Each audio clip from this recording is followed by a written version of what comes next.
여러분은 내게 주어진 오늘이 나의 삶의 마지막이라면 무엇을 하시겠습니까?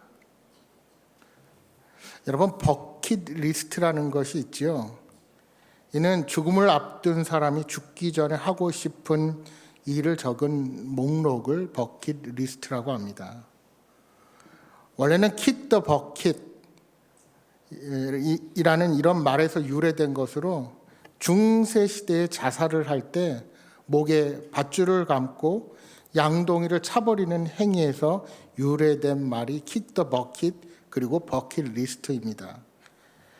내가 정말 하고 싶고 꿈꿨던 일인데 바쁘고 분주하여서 미루어 왔던 일들, 죽기 전에는 꼭 해야지 하는 소망들이 있습니다. 어느 한 조사에서 한국의 60대 남성들에게 은퇴 후에 어떤 일을 하고 싶은가를 물은 적이 있습니다.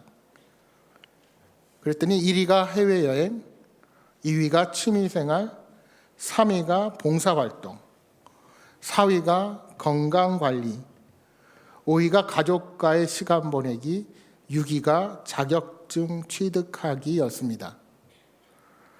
그동안 하고 싶어도 일 때문에 시간을 내지 못하고 해야 할 일들이 많아서 미루었던 것들을 하고자 소망하는 것입니다. 여기 계신 여러분들은 어떠하십니까? 이 시간 여러분 스스로에게 한번 물어보십시오. 나는 어떤 의미 있는 일을 하고 싶어 하는가? 난 어떤 보람 있는 일을 미루어 왔는가 한번 생각을 해 보십시오. 내가 나의 삶의 마지막에 무엇을 꼭 해야 하나님 앞에 부끄럽지 않는 모습으로 설 수 있을까? 흔히들 마지막이 좋으면 다 좋은 것이다 하고 말합니다. 마지막이 인생의 가장 중요한 순간이므로 그때가 좋아야 한다는 교훈입니다. 이 땅에 인간의 몸을 입고 성육신하신 예수님의 공생애의 마지막 순간이 다가오고 있었습니다. 이제 고난과 죽음이 임박했습니다.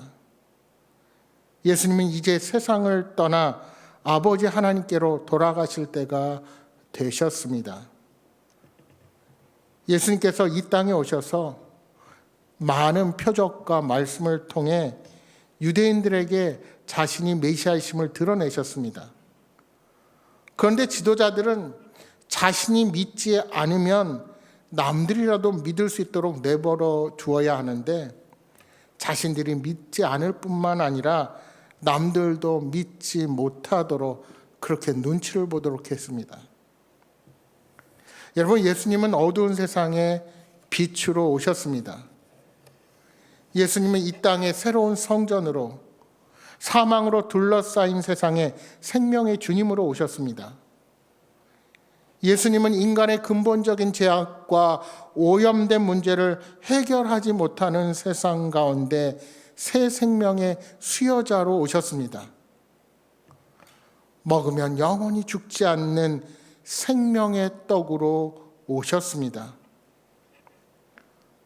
예수님은 자기 양들에게 생명을 주기 위해 자신의 목숨을 기꺼이 내어놓을 수 있는 선한 목자로 영적으로 죽은 자들은 물론 육체적으로 죽은 자들을 살려 영생을 얻게 하는 부활과 생명으로 자신을 계속적으로 유대인들에게 알리셨습니다.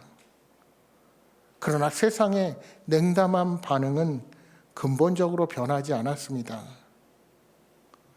이렇게 절망적이고 부정적인 상황 가운데서 이제 예수님의 관심은 택하신 제자들에게 집중됩니다. 절대 다수가 예수 그리스도를 배척하는 상황에서 적은 소수에게 집중적으로 예수님의 관심이 모아지게 된 것입니다. 이러한 때에 예수님은 사랑하는 제자들에게 그 사랑을 베풀어 주십니다. 그런데 그 사랑은 우리 인간이 사랑하는 그 정도의 사랑이 아닙니다. 오늘 1절의 말씀처럼 자기 사람들을 사랑하시되 끝까지 사랑하셨습니다. 그러면서 도저히 사랑할 것 사랑할 수 없을 것 같은 사람, 가룟 유다를 오늘 본문에 등장시킵니다. 예수님께서는 가룟 유다가 이미 배신할 것을 알고 계셨지만 그럼에도 불구하고 그를 동일하게 사랑하신 것입니다. 여러분, 우리 예수님의 사랑은 세상의 일반적인 사랑과는 차원이 다릅니다. 예수님의 사랑은 분명 온 세상을 다스릴 힘을 가지고 있습니다. 그러나 세상에 속한 이기적이고 제한적인 사랑으로는 그런 능력을 결코 발휘할 수 없습니다.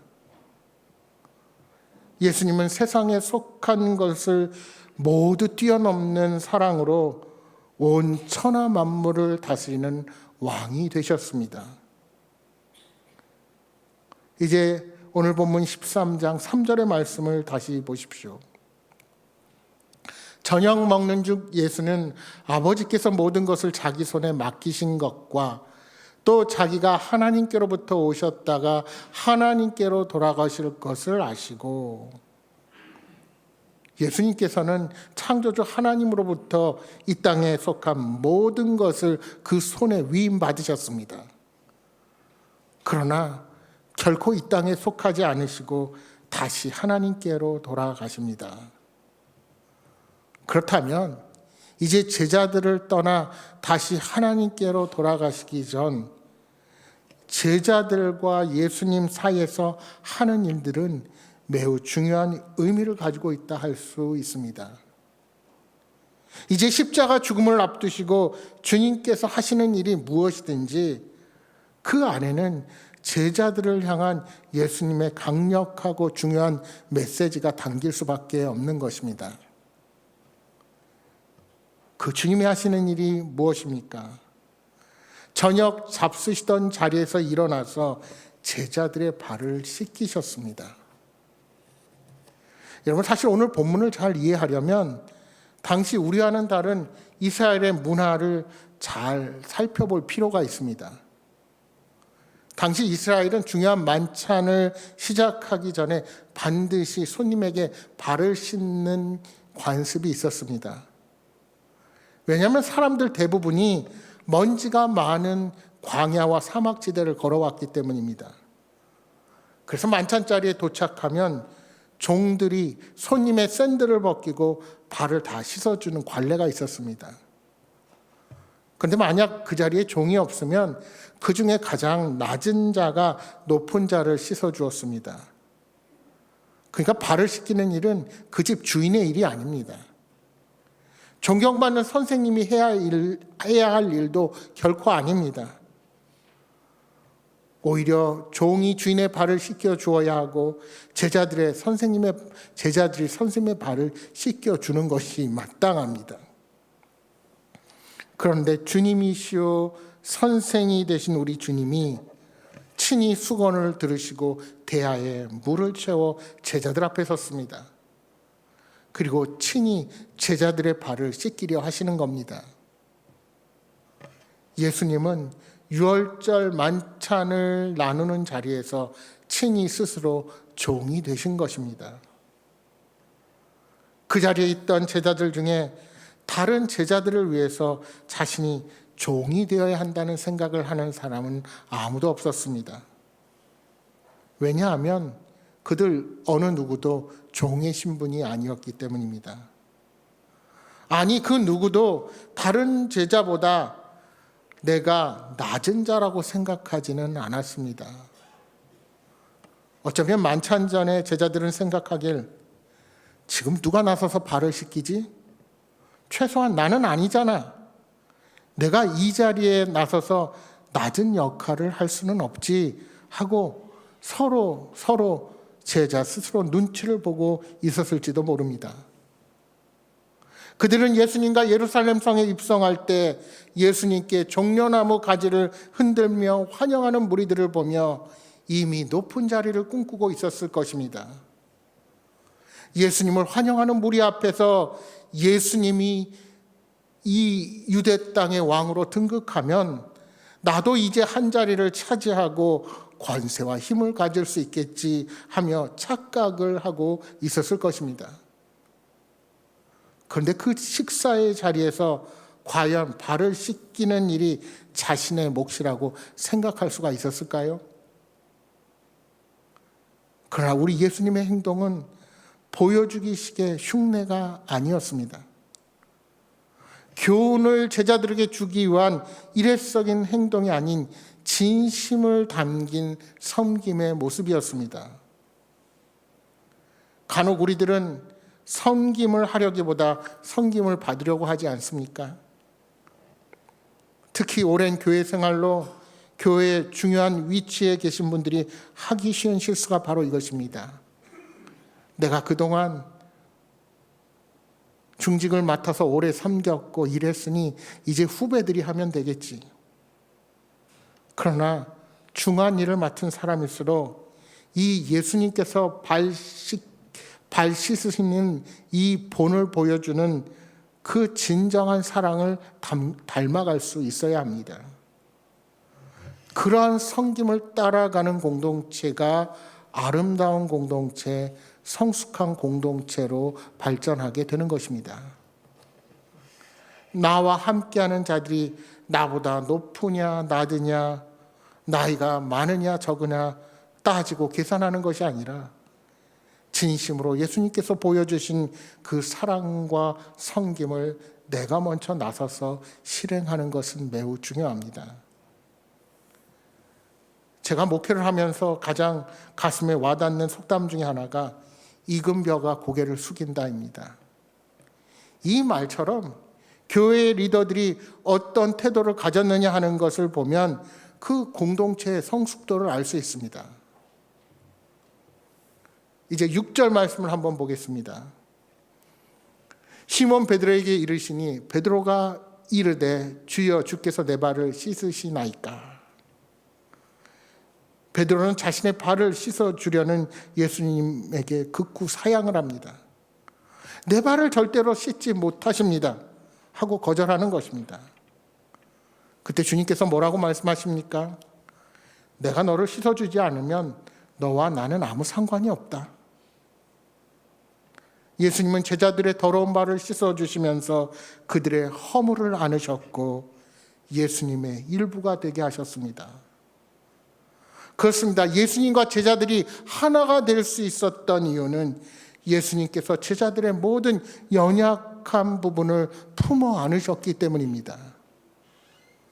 예수님께서 이 땅에 오신 이유는 비천한 종의 자리에 오셔서 수건을 들으시고 자녀들의 발을 씻겨주시기 위함입니다.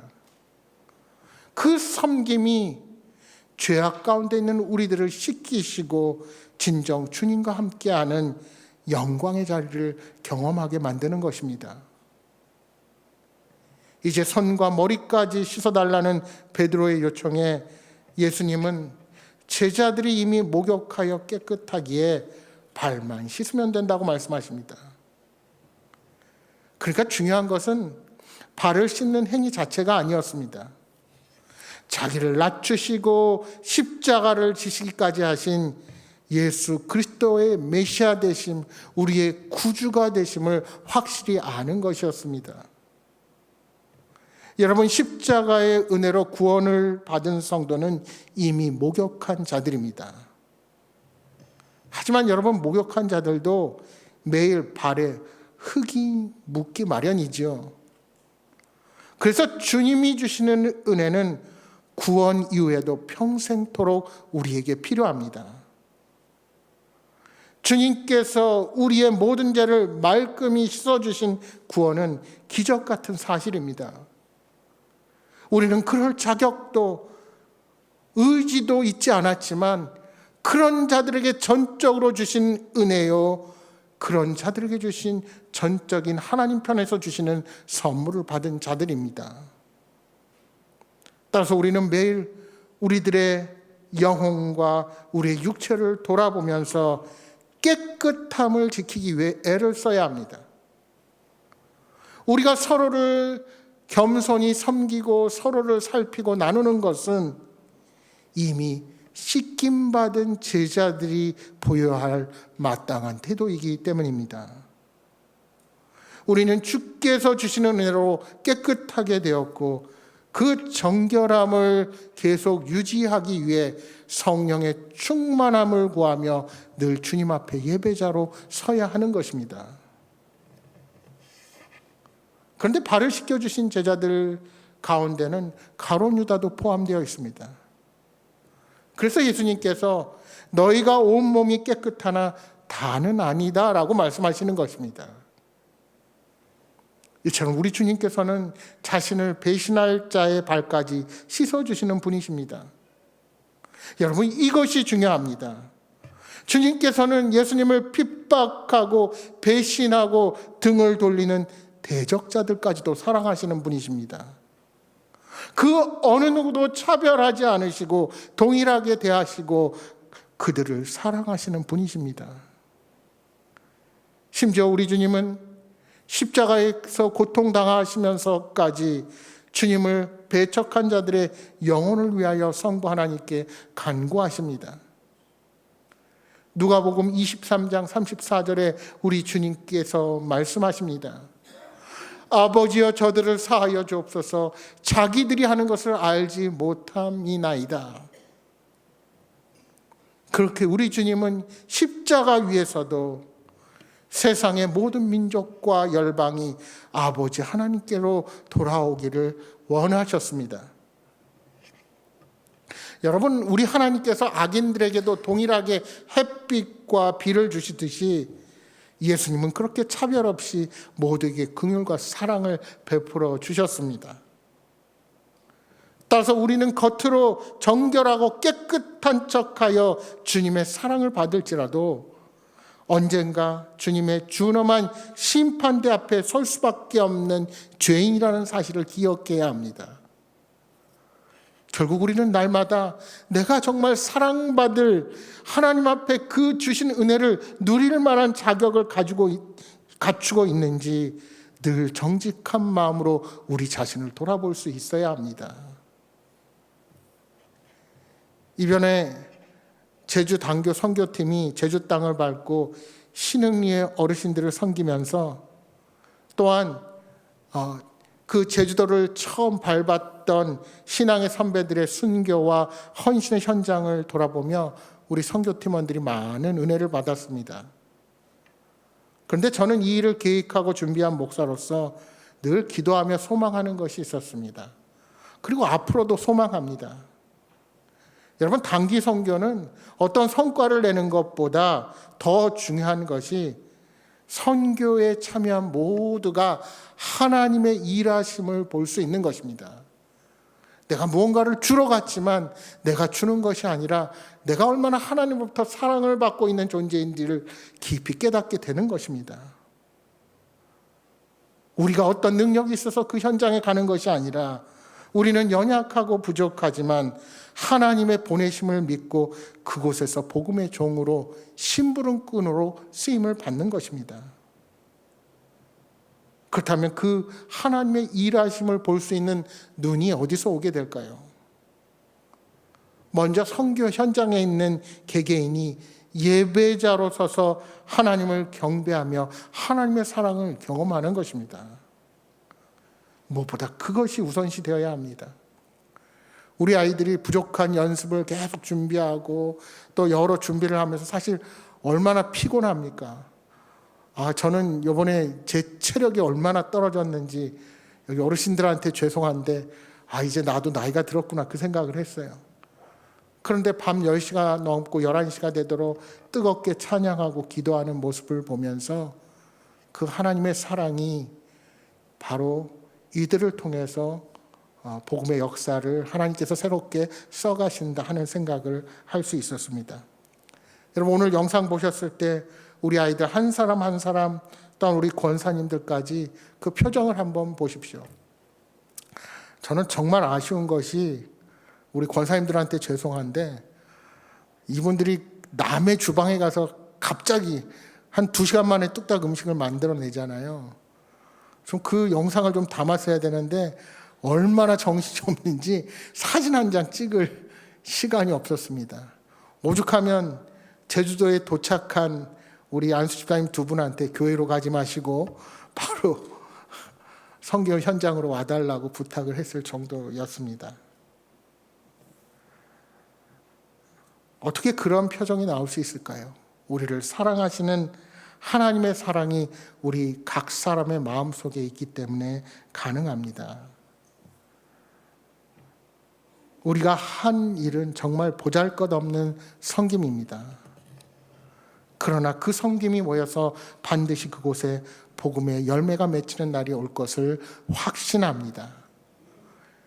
우리 청소년들이 처음에 어르신들 봤는데 반갑게 맞아주지도 않고 딱딱하게 얼굴을 딱 시무룩하게 쳐다보더래요. 그래서 저희 대전 행복한 교회에서 왔습니다. 그랬더니 갑자기 얼굴이 이렇게 밝아지시더라는 겁니다. 그만큼 9년 전, 8년 전에 우리의 사역으로 그 어른들의 마음이 열려 있다는 것을 느낄 수 있었습니다. 그래서 모두가 우리를 사랑하시는 하나님의 사랑을 확인하고 감사하는 귀한 시간이 되었습니다. 여러분, 국민 배우 김혜자 씨가 출간한 꽃으로도 때리지 말라는 책에 실린 제 켈리라는 기자의 체험담을 이야기해 드립니다. 그가 소말리아에서 기근이 매우 심한 마을에 들어갔을 때 한 작은 소년을 발견했습니다. 온몸에 벌레가 물린 채 영양실조에 걸려서 배는 뿔룩 나와 있었습니다. 머리카락은 빨갛게 변했고 피부는 백세 노인처럼 주름투성이었습니다. 마침 동행했던 사진 기자가 갖고 있던 과일을 주었지만 소년이 너무 허약해서 그걸 들고 있을 힘조차 없어 보였습니다. 그래서 기자는 그 과일을 반으로 딱 잘라서 주었습니다. 그랬더니 소년은 고맙다고 인사를 하고는 마을로 천천히 걸어 들어갔습니다. 따라 들어가 보니 어느 집안에 이미 죽은 것처럼 보이는 아이가 누워 있었습니다. 그 아이는 이 소년의 동생이었습니다. 소년은 동생 곁에 무릎을 꿇더니 손에 쥐고 있던 과일을 입에 베어서 그것을 자신이 씹었습니다.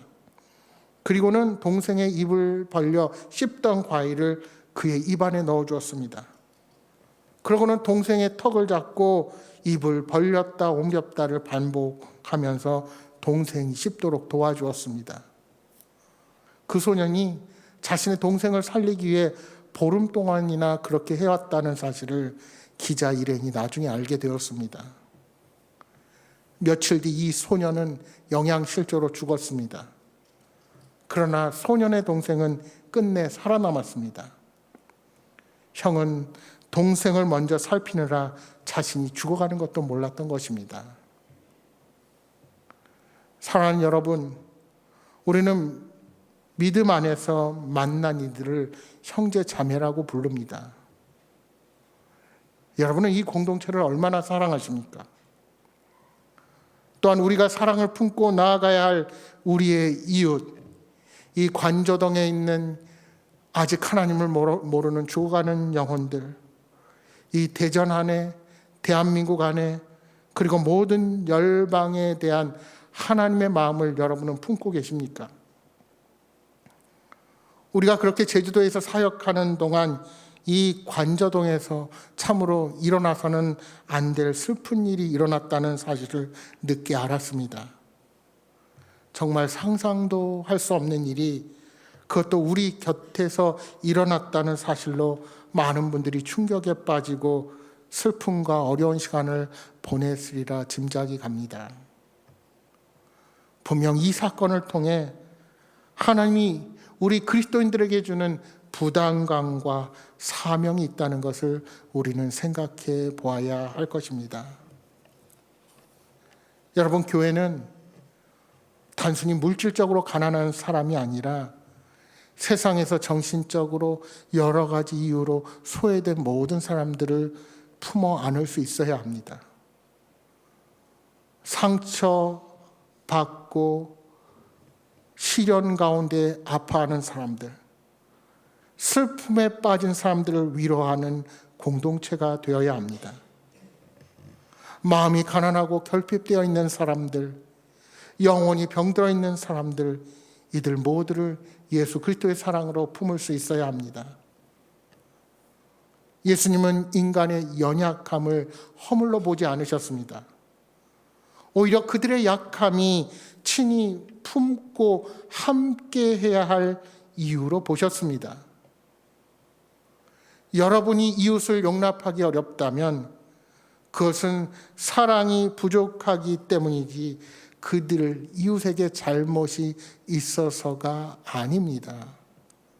우리 그리스도인들은 그렇게 주님이 가르쳐 주신 뜻을 따라 세상과는 다르게 사고할 수 있어야 합니다. 혹시 행동이 아닌 말로만 사랑을 이야기하지 않았습니까?